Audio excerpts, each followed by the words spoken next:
Hello guys, welcome back again. तो Bombay high court की तरफ से रिक्रूटमेंट 2022 का नोटिफिकेशन आ चुका है। यहाँ पे क्लर्क पोस्ट के लिए 247 वैकेंसी निकाली गई है। तो यहाँ पर आज के वीडियो में हम इसी की बात करेंगे। चलिए शुरू करते हैं इस वीडियो को। तो यहाँ पे सबसे पहले सैलरी की बात कर लेते हैं। तो यहाँ पे देखिए आपको 19,900 से लेकर 63,200 रुपये पर मंथ सैलरी दी जाने वाली है। प्लस आपको अलाउंसेस भी यहाँ पे दिए जाते हैं गवर्नमेंट के। उसी तरह बात करते हैं प्रोबेशन पीरियड की। तो यहाँ पे जो आपको प्रोबेशन पीरियड रहेगा वो 2 साल का रहने वाला है। अभी बात कर रहे थे हम एलिजिबिलिटी की क्राइटेरिया की। तो यहाँ पे एनी ग्रेजुएट अप्लाई कर सकता है, लेकिन यदि आपका लॉ का ग्रेजुएशन कंप्लीट है तो आपको फर्स्ट प्रेफरेंस दिया जाएगा, यानी कि आपके सिलेक्शन होने के चांस ज़्यादा रहेंगे यदि आपका लॉ का ग्रेजुएशन कंप्लीट है। तो यहाँ पे आपका इंग्लिश टाइपिंग 40 WPM भी कंप्लीट रहना चाहिए, यानी कि GCC TBC का आपके पास में सर्टिफिकेट रहना चाहिए इंग्लिश टाइपिंग 40 WPM में, या फिर आपका ITI भी कंप्लीट है इंग्लिश टाइपिंग के अंदर 40 WPM में, तो भी आप एलिजिबल हो। यहाँ पे उसी के साथ कंप्यूटर का भी सर्टिफिकेट आपको इसमें रहना चाहिए, यानी कि आपको MS ऑफिस, MS वर्ड, वर्डस्टार 7 इस तरह का जो सॉफ्टवेयर है वो यूज़ करते रहना चाहिए। कंप्यूटर का बेसिक ऑपरेशन आपको आना चाहिए। तो 3 तरह का क्वालिफिकेशन यहाँ पे मांगा गया है। सबसे पहले आपका ग्रेजुएशन, उसके में इंग्लिश 40 WPM टाइपिंग स्पीड और यहाँ पे कंप्यूटर सर्टिफिकेट। तो यदि ये 3 चीज़ आपके पास में रहती है, इसके आपके पास में सर्टिफिकेट है, आप हमें बिंदास होकर अप्लीकेशन कर सकते हो। यहाँ पे बात कर लेते हैं एज लिमिट की। तो यहाँ पे 18 से लेकर 38 साल तक का एज लिमिट है जनरल कैटेगरी के लिए, और यहाँ पे 18 से लेकर 43 ईयर्स तक का एज लिमिट दिया गया है SC ST OBC और स्पेशल बैकवर्ड क्लासेस के लिए। यहाँ पे आपको मराठी लैंग्वेज का भी नॉलेज रहना चाहिए। तो यहाँ पे ऑनलाइन अप्लीकेशन आपको करना होगा, और अप्लीकेशन की लिंक आप देख सकते हो स्क्रीन के ऊपर यहाँ पे आपको ब्लू कलर में दी गई है। ये लिंक आपको दे दूंगा मैं डिस्क्रिप्शन बॉक्स में, वहाँ पे जाकर आप अप्लीकेशन कर सकते हो। स्टार्टिंग डेट एप्लीकेशन की 23 दिसंबर 2021 और लास्ट डेट है 6 जनवरी 2022 शाम के 5 बजे तक।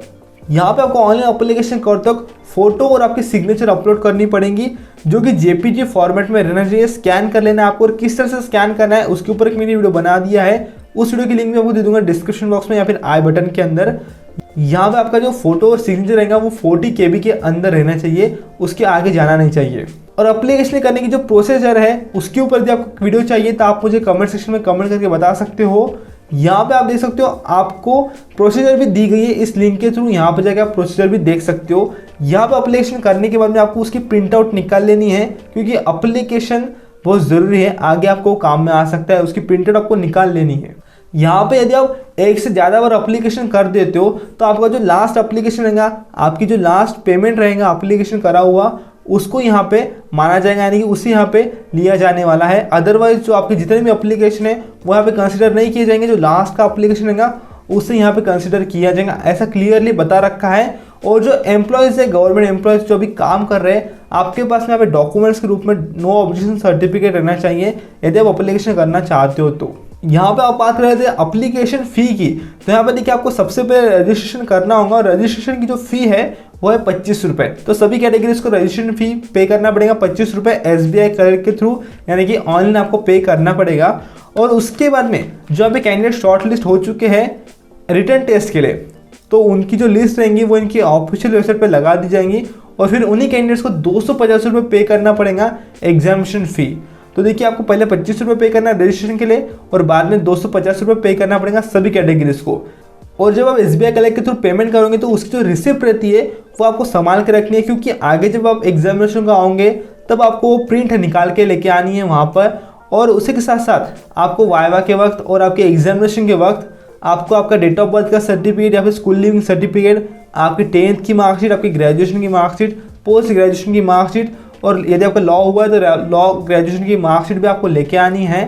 और यहाँ पे देखिए आपको जो टाइपिंग का सर्टिफिकेट है GCC TBC का सर्टिफिकेट या फिर ITI का सर्टिफिकेट 40 WPM इंग्लिश टाइपिंग का, और कंप्यूटर का सर्टिफिकेट, कास्ट सर्टिफिकेट और डोमिसाइल सर्टिफिकेट, ये डॉक्यूमेंट्स आपको लेके आने हैं। ओरिजिनल भी लेके आइएगा और इनकी जीरोस कॉपी भी लेके आइएगा। उसी के साथ साथ यहाँ पे आपको फॉर्म A दिया गया है नोटिफिकेशन में, वो किसके लिए है तो स्मॉल फैमिली का डिक्लेरेशन है वो भी आपको फिलअप करके लाना पड़ेगा। और यहाँ पे आपको ओरिजिनल कैरेक्टर सर्टिफिकेट भी लाना है। तो ओरिजिनल जो कैरेक्टर सर्टिफिकेट है वो आपको 2 रिस्पेक्टफुल पर्सन के हाथों से लिखवा के लेके आना है। उसके ऊपर उनका नाम रहेगा, उनका पोस्टल एड्रेस रहेगा, और वो आपको यहाँ पे लाना पड़ेगा जब आप वाइवा के लिए आओगे, एग्जामिनेशन में आओगे तब। तो फॉर्म B और फॉर्म A का परफॉर्म आपको दिया गया है। और यदि आप मैरिड फीमेल कैंडिडेट्स हो और आपके नाम में चेंज है तो आपके पास में गवर्नमेंट गैजेटेड सर्टिफिकेट की कॉपी रहना चाहिए या फिर मैरिज सर्टिफिकेट भी आपके पास में रहना चाहिए, ऐसा हमें बता रखा है। अब बात करते हैं सिलेक्शन प्रोसेस की। तो सिलेक्शन प्रोसेस में सबसे पहले आपका रिटन टेस्ट होता है जो कि 90 मार्क्स का है, 1 घंटे का objective type multiple choice question का। उसका आपको यहाँ पे सिलेबस और सब्जेक्ट, नंबर ऑफ क्वेश्चन और मार्क्स भी दिए गए हैं। तो सबसे पहला जो सब्जेक्ट है वो है मराठी। तो इसमें देखिए मराठी का grammar, construction of sentence and uses of words. उसी के बाद में देखिए इंग्लिश के लिए भी spelling, grammar, construction of sentence and uses of words, इस तरह के आप यहाँ पे देख पा रहे हो, आपको सिलेबस दिया गया है।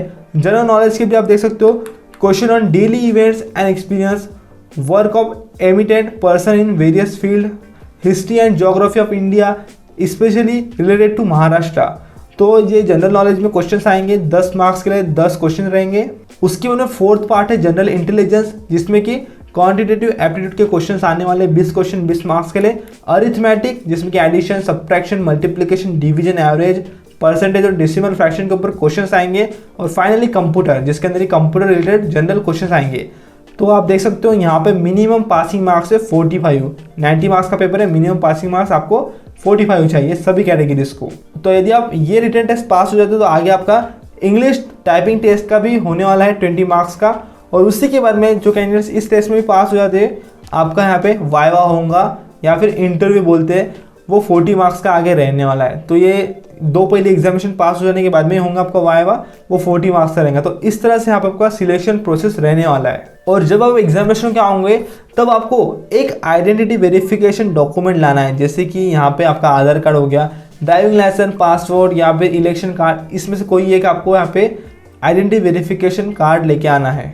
तो जैसे कि मैंने आपको बताया था, आपको यहाँ पे स्मॉल फैमिली का डिक्लेरेशन दिया गया है फॉर्म ए में। तो आप यहाँ पे देख सकते हो, ये इसे आपको पढ़ लेना है और यहाँ पे आपको आपका नाम वगैरह यहाँ पे लिखना पड़ेगा। आपको ध्यान से पढ़ना है और साइन और सिग्नेचर आपको बाद में ही करनी है। उसी तरह कैरेक्टर सर्टिफिकेट भी आपको दिया गया है फॉर्म भी। तो 2 पर्सन के हाथों से आपको फिलअप करवा लेना है अलग अलग, यानी कि आपको 2 बार फिलअप करवाना होगा। उसके बाद में देखिए इंस्ट्रक्शंस यहाँ पे आपको दी गई है ऑन एन एप्लीकेशन की। तो सबसे पहले आपको 25 रुपये का रजिस्ट्रेशन करना पड़ेगा SBI कलेक्ट के थ्रू। डॉक्यूमेंट्स भी आपको अपलोड करने हैं, कौन से, तो SSC, HSC, graduation, post graduation के, इस तरह से आप देख सकते हो। तो आई होप गाइस ये वीडियो आपके लिए यूजफुल रहूँगा, हेल्पफुल रहूँगा। तो वीडियो को जरूर से लाइक करेगा, आपके सारे दोस्तों को शेयर करेगा और इसी तरह की वीडियोस के लिए चैनल को सब्सक्राइब करेगा, क्योंकि आपको इस तरह की वीडियोस यहाँ पे मिलते हैं। मैं मिलता हूँ आपको अगले वीडियो में, तब तक के लिए जय हिंद, वंदे मातरम।